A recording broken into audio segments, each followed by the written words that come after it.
are what we would sort of consider really classic, appropriate-looking Bengal tigers. So many of the Bengal tigers we see in captivity across the United States are While we're here, let's go ahead and just turn around. We'll introduce you to Mufasa.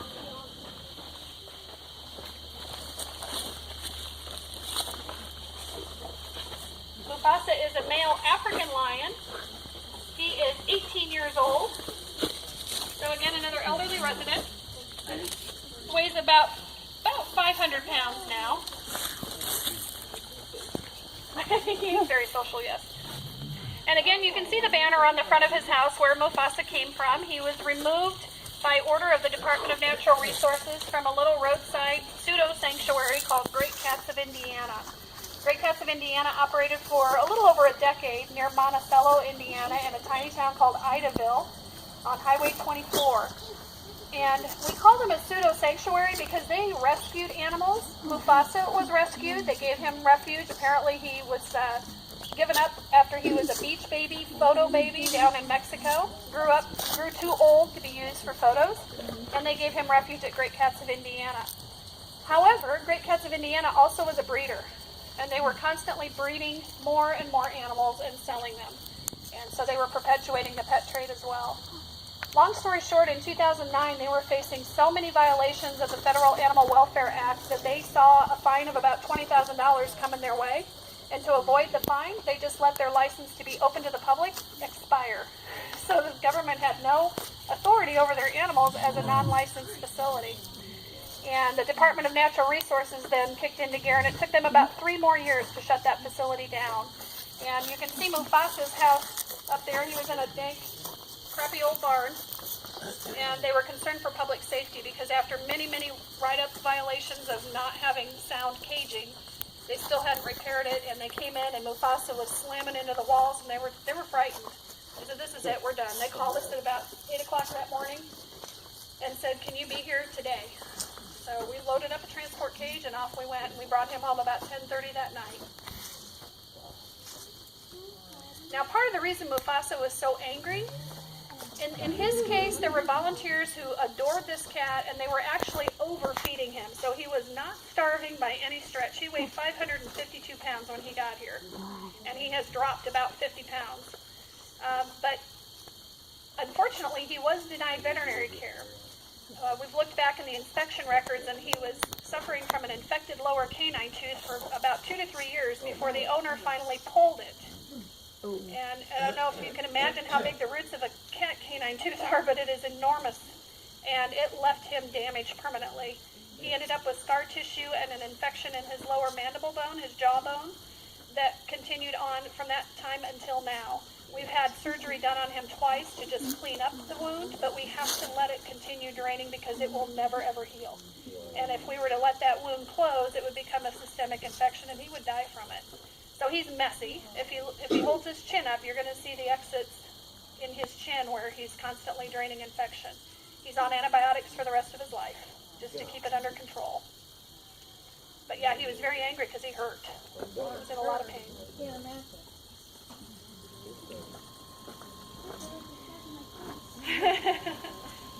Do we have any questions at all about Mufasa? So this is the king of beasts, right? Native to the plains of Africa. The only cat in the world that is considered social. All other cats, all of the wild cats in the world except the lion are considered solitary by their natural behaviors.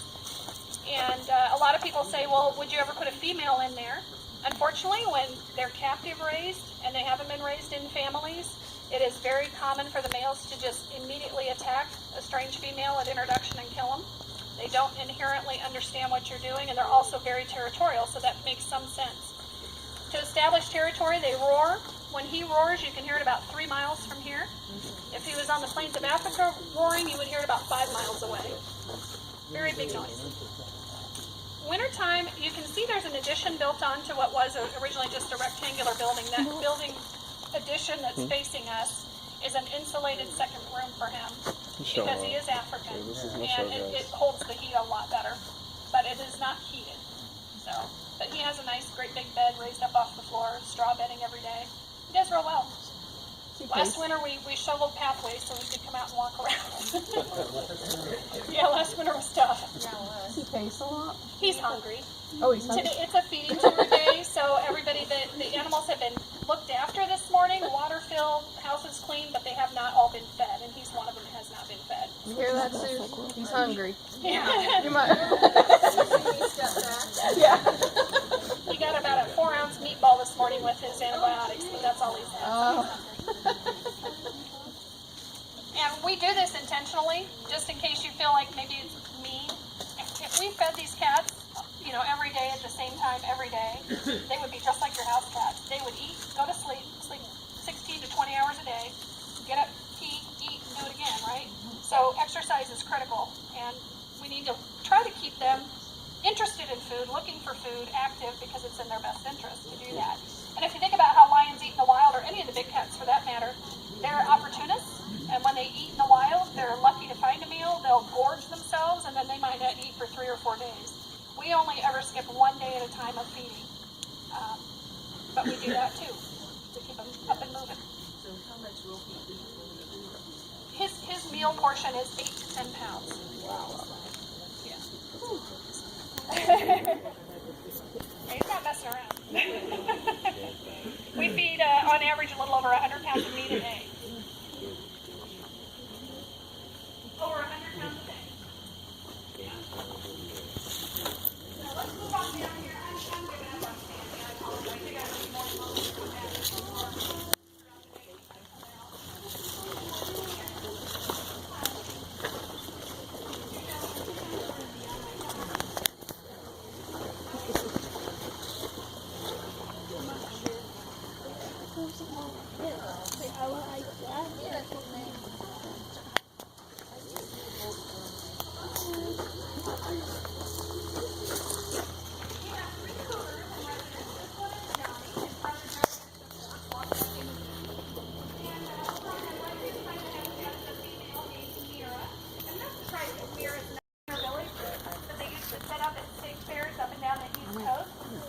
Part of their presentation were North American wildlife, including 2 cougars and a black bear, all 3 of which reside here now. After Joey and Johnny ended up having to live in transport cages for about 2 years due to the laws changing and the folks not being able to establish a base, they just finally got out of it with these animals. They are still in business, but not with these big dangerous animals. These are the largest cats in the world that can purr. The fence that they can purr